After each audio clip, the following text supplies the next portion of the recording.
Do you ever find yourself late on a Sunday afternoon lying in bed craving for some really greasy food? Well, it happens to me more often than I would want to. And that craving usually materializes in the form of a beautiful sweet and sour pork.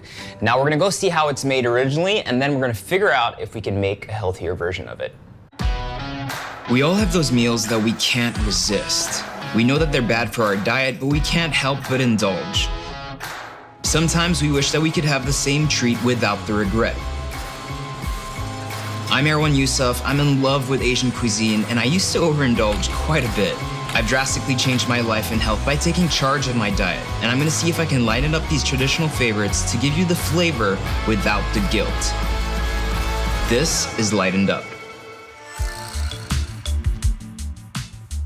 This show is the perfect excuse for me to pig out a little bit and go to a Chinese restaurant to taste this amazing dish. I'm not even inside, but I can already smell it, and I'm sure you can see my excitement because I am thoroughly excited. This is gonna be so good.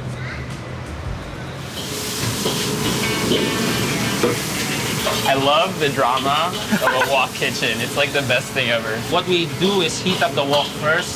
So the high heat here is very important, right? Yes. Get that quick caramelization, all the flavor. Okay, so this is the sauce. Pork goes back in. It'd be very hard to do this recipe without deep frying, right? Yes, that's super key to this dish. So get a plate. That looks perfect.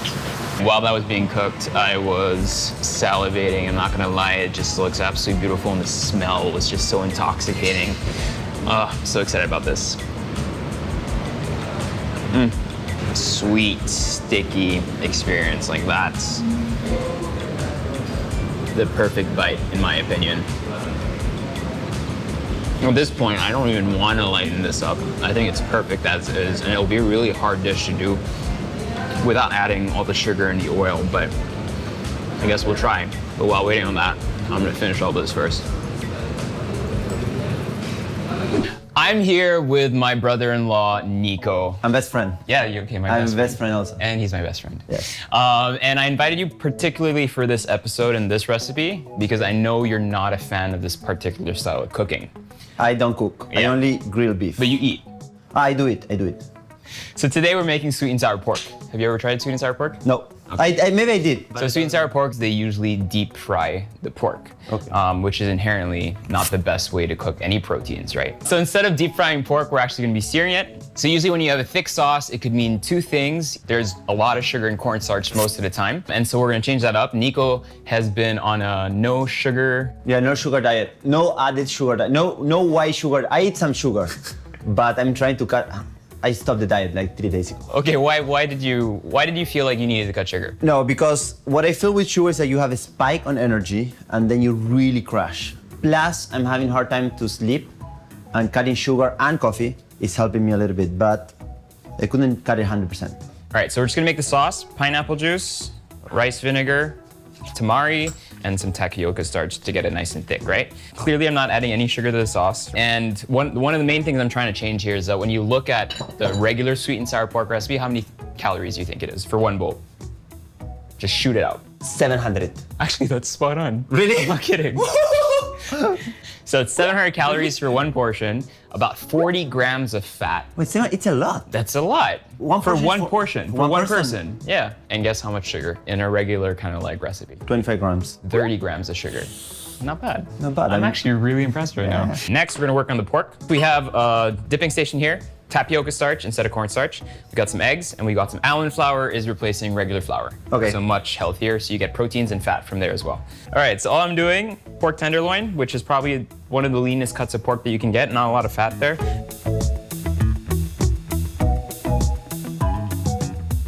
All right, this is all done. We're gonna start working on our vegetables. You're not gonna help me out. The garlic, please. Yes, chef, how many? I just need 6 pieces. Okay. Okay, so Nico has one of the craziest 8-packs that I've ever seen in my life, right? Yes. So what's your secret? You never said that. Yeah, I know, I'm saying it now. My secret is I do work out a lot. It's basically I work out 6 times a week.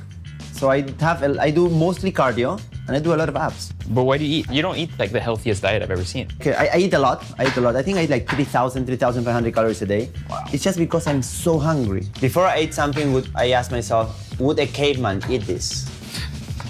Do you know the first caveman didn't cook anything? Would the most developed caveman eat this? That's what I asked. Well, after they discovered the wheel and the fire. Ingredients are good. So first thing we're gonna do is just really quickly boil the sauce. What people don't realize about oil is that it's very dense nutritionally. It's not a bad thing. Like people, coconut oil, olive oil, grapeseed oil, all those things are really good for you. But the problem becomes when you start having too much of it.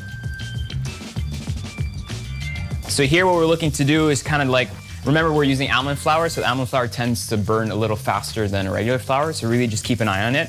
Once they're cooked on one side, we'll go ahead and flip it onto the other side. All right, so that's kind of like the texture we're looking for. Oh. Nice and brown. And one of the things I like to do when I do stir fries is I use a lot of vegetables, so that way you actually don't have to add much meat to it. You can just put a lot of vegetables.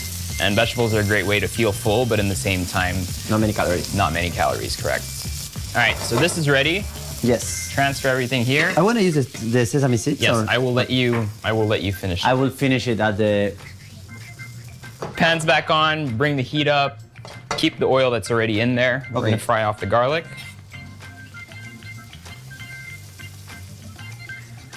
When I was doing the no-sugar diet, I just found out a week later that bread has sugar. Who knew that bread has sugar? Yeah, you, because you're like a super expert chef. But me, how would we know that bread has sugar? Sauce goes in. Guapa.